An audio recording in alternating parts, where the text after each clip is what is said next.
Unity of Houston is an inclusive church where we seek to understand and live the teachings of Jesus and other spiritual masters.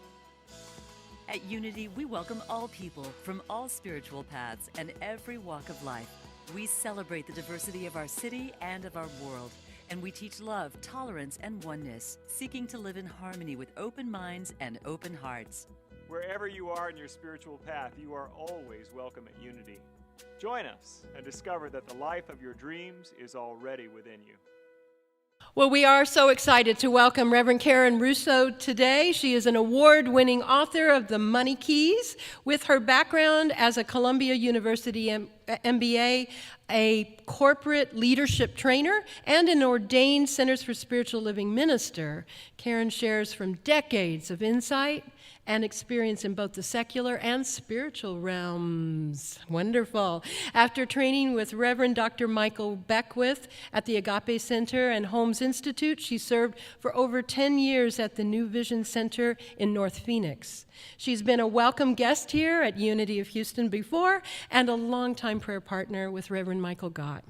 Today, she works with spiritual seekers and business owners throughout the world who want both spiritual inspiration and practical tools to live with more peace, freedom, and abundance. Please give a warm, sweaty welcome to Unity today to Reverend Karen Russo.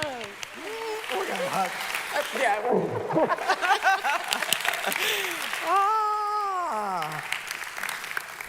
Wow, good morning. Good morning. So, worthy, wealthy, worldly.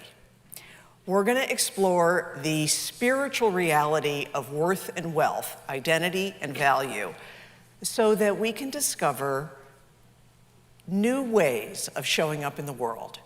How do you want to, knowing your worth and your wealth, be a contribution to the world right now? Because when we do this, when we share from the spiritual truth, it's a blessing to us and a contribution to the world that needs us at our best. Do you want that? Yes, thank you. Yes, I do too. And we're going to begin with a story from Matthew chapter 20, verses 1 to 16.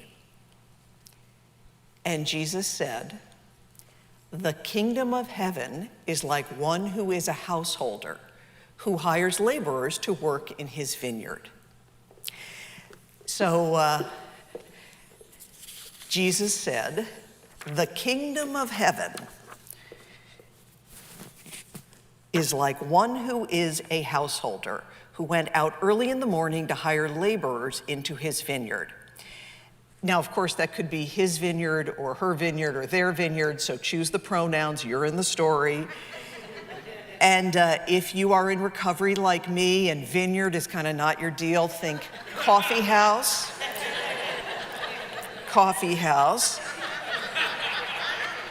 And if you're professionally dedicated to fair employment and labor practices, I should say, trigger warning, this story, if interpreted literally, could have some sketchy details. But this is a community that understands that spiritual stories are for the symbolic nature of spiritual growth for all of us, yes? Yes. Okay. Jesus said, "The kingdom of heaven is like one who is a householder who went out early in the morning to hire laborers into his vineyard. And when he had agreed with the laborers for a denarius a day, he sent them into the vineyard. And he went out about the third hour and saw others standing idle, and said unto them, Go ye also into the vineyard, and whatsoever is right I will give you. And they went their way. Again, he went out about the 6th and the 9th hour, and did likewise. And about the 11th hour, he went out and found others standing idle, and said to them, Why ye stand here idle all day? They said unto him, Because no one has hired us. And he said, Go ye also into the vineyard, and whatsoever is right, that you shall receive. So when evening had come, the Lord of the vineyard said to his steward, Call the laborers and give them their hire, beginning with the last unto the first. And when they came, that had come around the 11th hour, they received every one a denarius. But when the first came, they supposed they should have received more, and they likewise received every one a denarius. And when they first came, they murmured after they received it. They murmured against the Lord of the house, saying, "These last have wrought but 1 hour, and thou hast made them equal unto us, which has borne the burden in the heat of the day." But the Lord answered them and said, "Friend, I do thee no wrong. Didst thou not agree with me for a denarius? Take that as thine, go thy way. I will give unto the last, even as unto thee. Is it not lawful that I should do what I will with mine own? Is thine eye evil because I am good?" And so the last shall be first, and the first shall be last. For many are called, but few are chosen. And so, the last shall be first, and the first shall be last. Many are called, but few are chosen. So what's happening in this story? I mean, many of us can relate to the various human roles in the story. I know in my professional and growth life, I certainly have related to those first hour laborers who are like, Mr. Householder, excuse me, these got more, they got less, what's fair, talking to the refs. I've certainly been in that role. Have you all had that where you're like, I worked this, but I'm looking around to see what other people have done? And that energy can have us be feeling kind of fearful or resentful or thinking that the only way we can get ahead is hard work. And then I'm sure some of us relate to the 11th hour, where the folks will say, I've maybe missed out. Maybe I'm a late bloomer. Maybe something's passed me by. I could be feeling like I'm missing something, and then I feel relief if I can get something at the end. And then some of us might relate to the householder who says, I want to have choice to give and receive what is mine. And Jesus is telling us, though, that this is a story not just about exchange of labor for denarius, that this is a story about the kingdom of heaven. And the kingdom of heaven is giving in a way that is far beyond just work and effort for money. And that's the foundation of our worth and our wealth. So let's talk about worth. This story also gives us a place to understand the law of agreement. So it's a foundational principle of unity, a foundational principle of religious science, which is my background, that consciousness creates experience. That the sum total of our beliefs, our emotion, our thought, often held in place by conversation and intensity and repetition, that is what we get in life.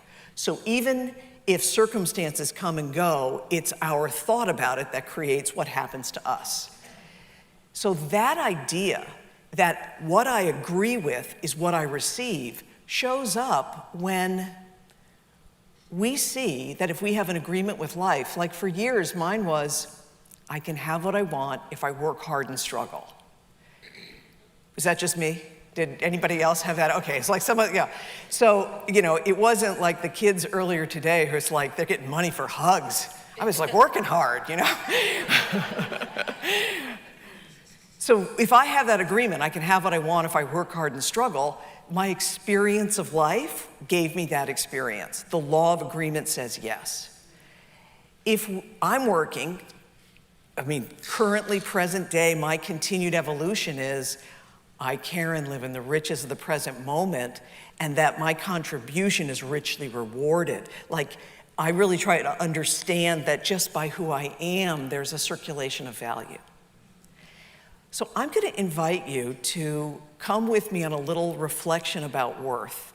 And this is in many ways taking the beautiful song that Siobhan just sang, asking, are you willing to discover your worth beyond just your demographics and attributes?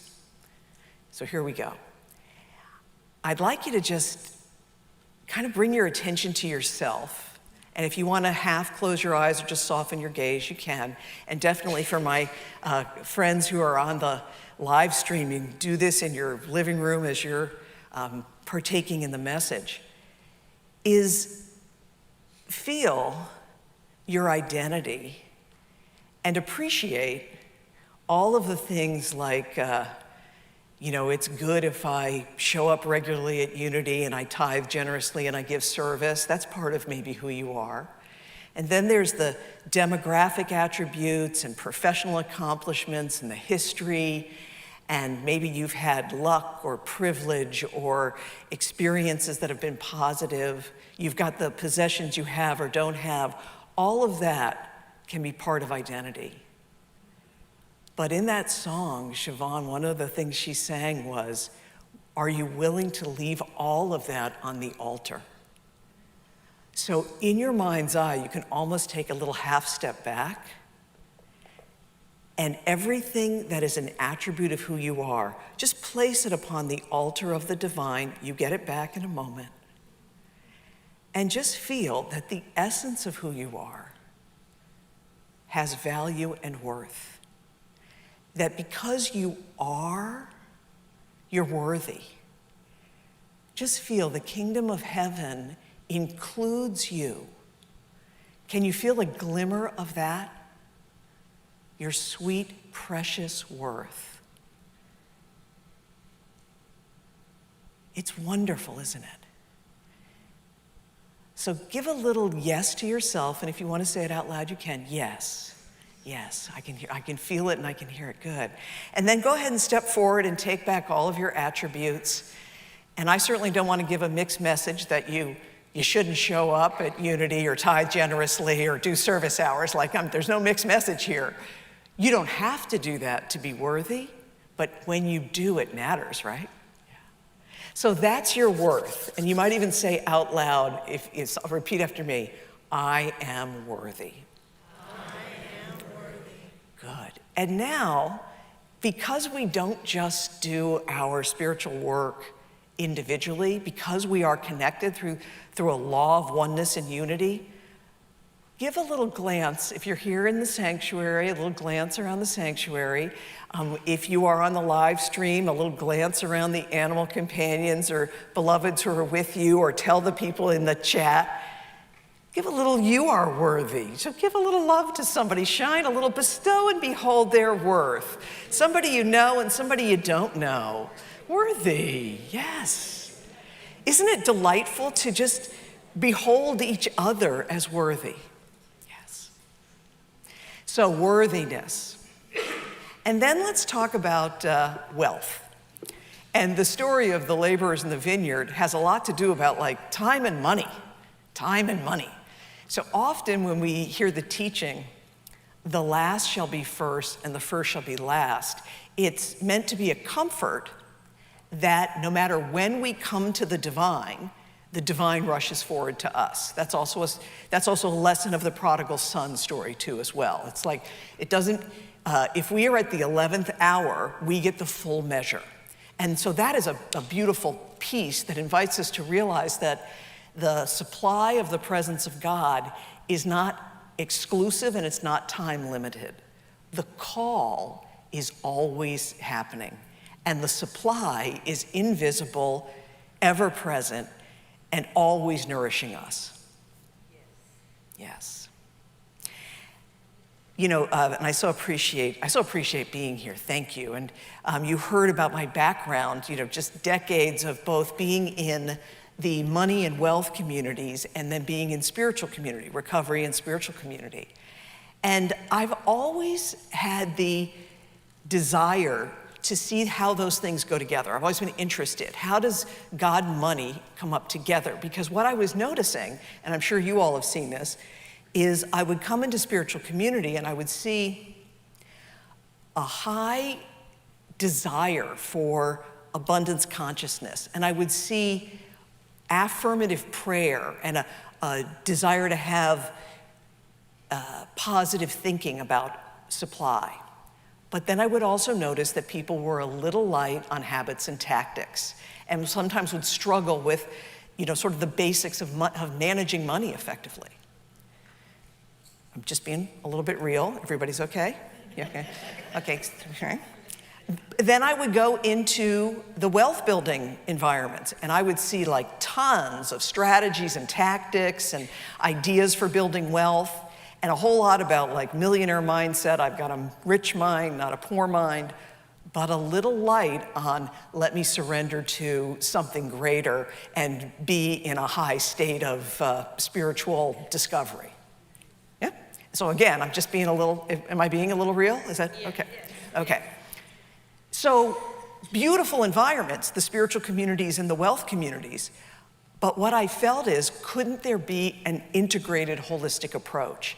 And that's what my original work, The Money Keys, is all about. It's a holistic approach, spirituality, beliefs, and habits, because my discovery, and I know that you all have seen it too, is that we have an empowered experience of what I would call spiritual money mastery when we include spiritual inspiration, vision, purpose, surrender, when we also have prayer, affirmation, mindset, conversation, and we have habits and systems that are in integrity and in the flow.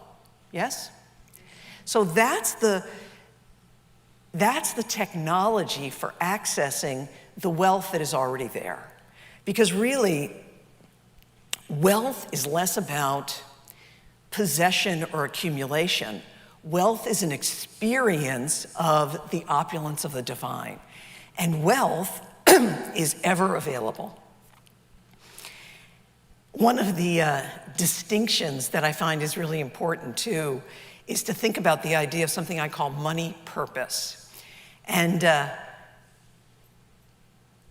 money purpose is your answer to the question, what's the money for? Because really, a spiritual experience of wealth is not so much about the money. It's about finding your answer to the question, what's the money for? What's the purpose, the intention, the direction of money in my life? How is it serving? And many of you know our beloved Reverend Edwene Gaines, Unity Minister, Prosperity Teacher. She has the simplest form of money purpose I've ever heard, and it's so powerful. She says, I serve God, money serves me. Yeah, pretty direct, right? And for those that come to the workshop this afternoon, we're going to give you an opportunity to explore what's your fresh answer to what's the money for? What's the money purpose that you want to serve right now? When you have a sense that your money serves something greater, there's more clarity, there's more confidence, you're better able to take the risks you need to take. It empowers you. I also feel like our New Thought, Ancient Wisdom teachings are evolving when it comes to wealth and prosperity and abundance. Because, maybe level one is I give something and receive my denarius. The next level is, I feel connected to the source through which the channels flow. And what I feel is emerging for us is to understand that wealth is our nature. Just like worth is our nature, wealth is our nature. And that the attributes of who we are already rich. And so just like we did with worth, I'm going to invite you to just soften your gaze, turn a little bit within, and feel awareness for the supply that is already and always giving. Maybe over the last few years, you have been supplied in ways that were surprising or beneficial that you couldn't even imagine. Feel that sense that wealth is an abundance and a supply that is beyond effort.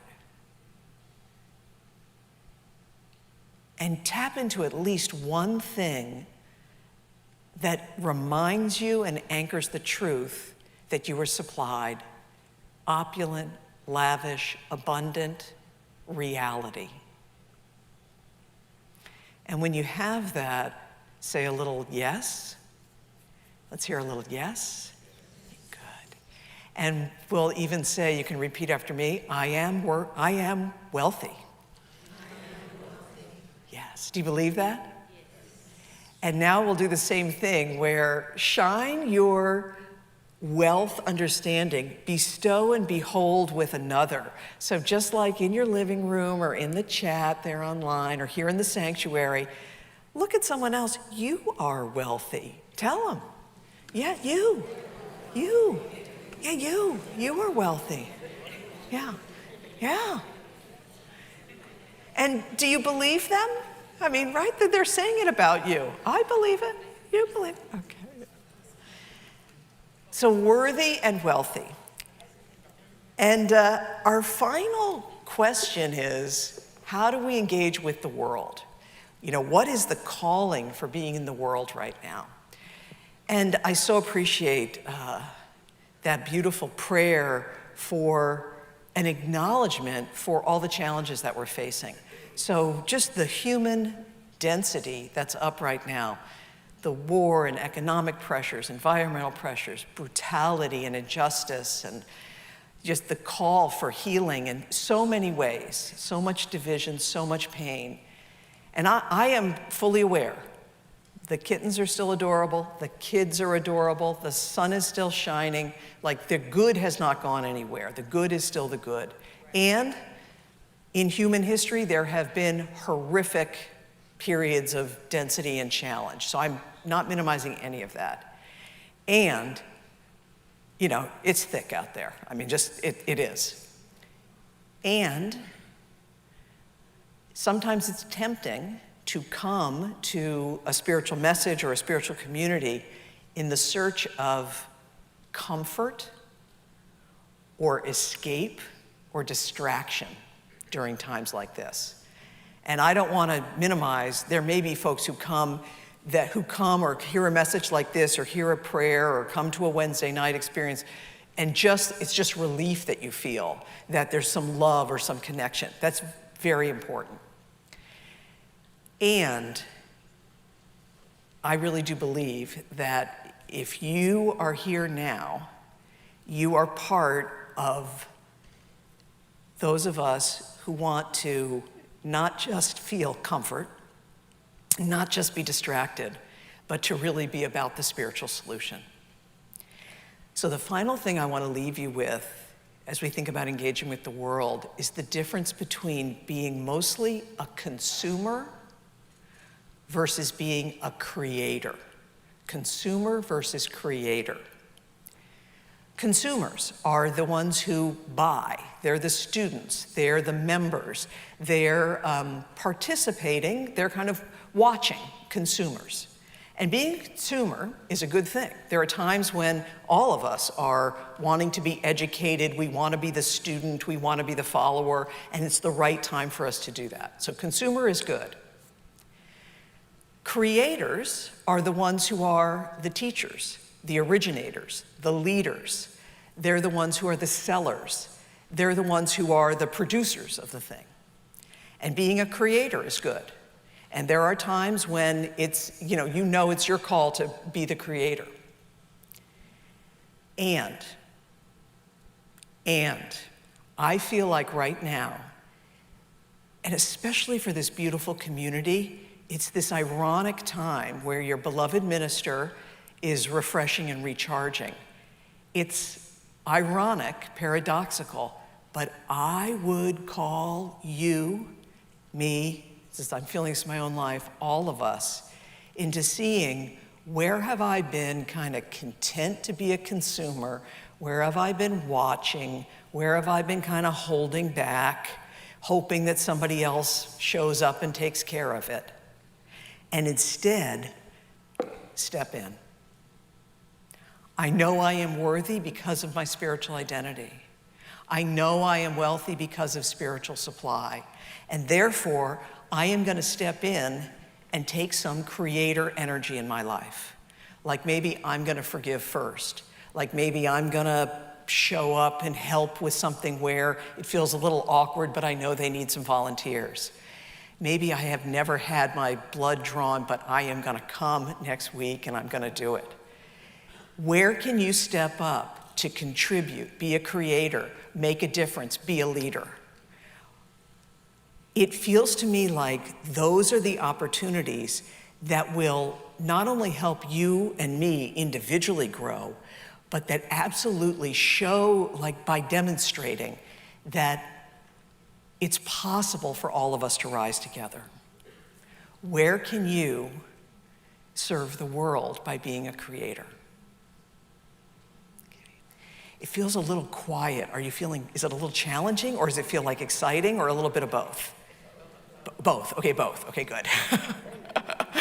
You know, you want to, what is it they say? You want to like comfort the afflicted and then afflict the comfortable, but you don't want to do too much of that, right? It's like, all right, so I just want to do a little bit of a call, like excited, and I'm okay if it's excited and challenged. That's okay. Yeah. So that's the message about you beautiful, beautiful beings. I see each and every one of you, that your worth comes from spiritual identity. You're precious. I know that your wealth, it's from spiritual supply. It's ever giving. And I believe that each and every one of you and me and all of us, we are welcomed by a world that absolutely wants us on spiritual purpose. We can do this. I believe in you. Peace and blessings. Yeah.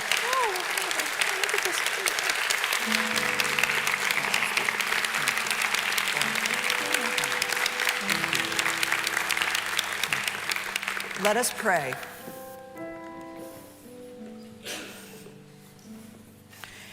So how grateful I am to recognize that the infinite presence of God is the one life, one infinite, loving, creative power. That the one life of God is all the love and the supply. It is the truth and the wholeness, peace and right action. It is freedom. It is good. And it is one life as me, as all, that each and every one of us is connected to this beautiful, creative whole. And it is in that reality of our oneness with the truth that I speak this word today. What I claim and know is that for this beautiful community and for all who are connected to this message, that there is a deepening understanding of our precious spiritual identity, and that worthiness bubbles up as self-love and contribution and kindness and generosity, which is a balm to the world. I claim and know that we are deeply accepting the reality of our wealth, that our abundance, prosperity, supply is spiritual substance expressed through conscious, generous giving, through circulation in the highest and best.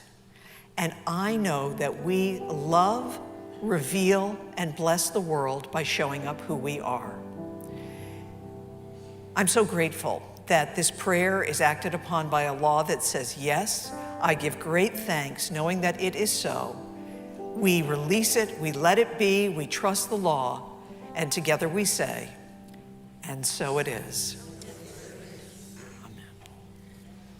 Watching this message today, I'd like to invite you to join us in person here on campus at Unity of Houston for Sunday morning or Wednesday evening services.